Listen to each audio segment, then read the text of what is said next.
America's Special Operations Forces are usually top secret, but a new book sheds light on some of their most daring missions. Retired Four-Star Navy Admiral William McRaven's new book is called Sea Stories: My Life in Special Operations. The Admiral is one of our most decorated military leaders. He served as commander of all U.S. Special Operations Forces and oversaw the Navy SEAL raid that led to the death of al-Qaeda leader Osama bin Laden. Admiral McRaven also played a key role in the capture of former Iraqi President Saddam Hussein. Admiral McRaven, good morning. That's great to be here. Thanks for being here. Good to have you here. You didn't ever wear a onesie, did you? Never wore a onesie. No romper. But I am a big James Bond fan. There we go. Could be the next SEAL uniform. I want to get to Sea Stories, but before we do, I want to get to a story from the headlines today. CBS News has learned that President Trump has apparently requested information that could signal he's looking to pardon soldiers accused of war crimes and in some cases convicted of war crimes, including special operators. And these are some serious crimes being detailed. Do you think that's an appropriate step? Well, certainly the president has the authority to pardon whomever he thinks. He can do it. Should he do it? He can do it. So, I mean, I think you have to look at each case by case. And I don't know the specific circumstances of the ones he's looking at pardoning. However, one of the things I think the president always has to be cautious of is within the military, we have this thing called undue influence. So if there is an ongoing investigation, as a senior officer, you're not authorized, you're not allowed to imply how you think the outcome of that case ought to be. That's called unduly influencing the man or woman in charge of that investigation. So the president has to be careful about signaling his intent. Again, once the investigation is complete, if the president reads about it and he decides that that individual needs to be pardoned, well within his authority to do that. These are cases that have not even gone to trial yet. So, again, I think the president just needs to be cautious about signaling what he thinks the appropriate outcome of those investigations should be. That's, but generally speaking, do you think it's a good idea after they've already been convicted? I know he has authority, he can do whatever he wants, but generally speaking, do you think it's a good idea? Well, again, I'd be a little reluctant to talk about it broadly. I think I'd have to look at each individual case. President Trump tweeted yesterday, if Iran wants to fight, that will be the official end of Iran. Are you concerned we could be headed to a major confrontation? Yeah, I'm not as concerned as I think a lot of people are. The president doesn't want to go to war in Iran. The Iranians certainly don't want to go to war with us.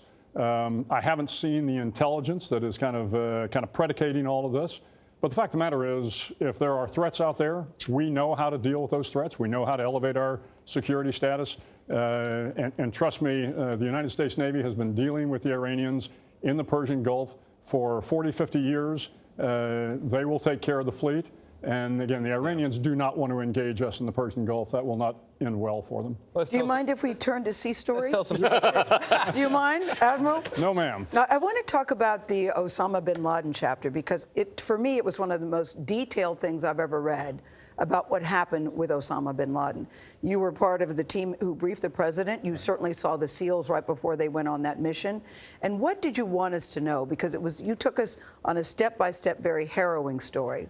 What's your big takeaway for us in that? Yeah, you know, I'd offer the takeaway is while, you know, the SEALs and the Night Stalkers, the helicopter pilots that participated in the raid, we were honored and fortunate enough to be the kind of the final piece of this very challenging puzzle.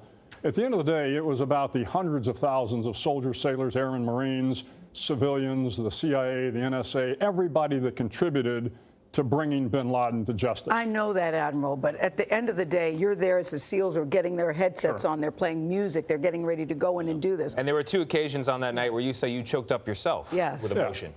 Well, again, hard not to get emotional when, you know, you've spent your, most of your adult life trying to bring justice after 9/11. So, you know, certainly when the guys got back across the border and I knew they were safe and for all intent and purpose the mission was over, yeah, there's a certain emotional relief that happens as a result of that. Were you at all nervous that night? You know, I wasn't all that nervous. You know, I had kind of hand-selected the commanders. I knew what the capability of the guys were. I knew that we could do this mission. Yeah. Now, obviously, we didn't know whether bin Laden was there.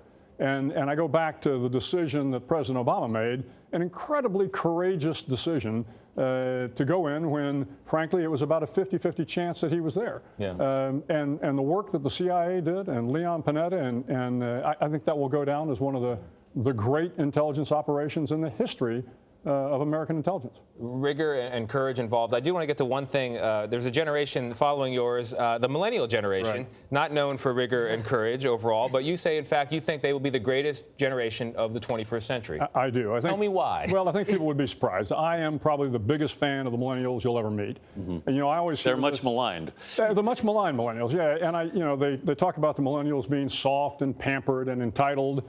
Well, I'm quick to say then you've never seen them in a firefight in Afghanistan. Or I was the chancellor of the University of Texas system. Yep. I watched these young men and women working their way through college to make a better life for them and their families. Let me tell you, this is a fabulous generation. And anybody that worries about the future of the United States, I don't think you need to worry. We're going to be in good hands. I love what you said about that, too, but I also love how you talk about the love for your wife, Georgianne, who's here today, and I know we have to go, but that's a great story. And the fact you're a hugger. Hug your kids every time you can. I am a hugger now, and I'm okay with that. All right. We are too. It's a good Admiral thing. McRaven, thanks so much for being here. Thanks The very book much. is Sea Stories, My Life in Special Operations. It goes on sale tomorrow.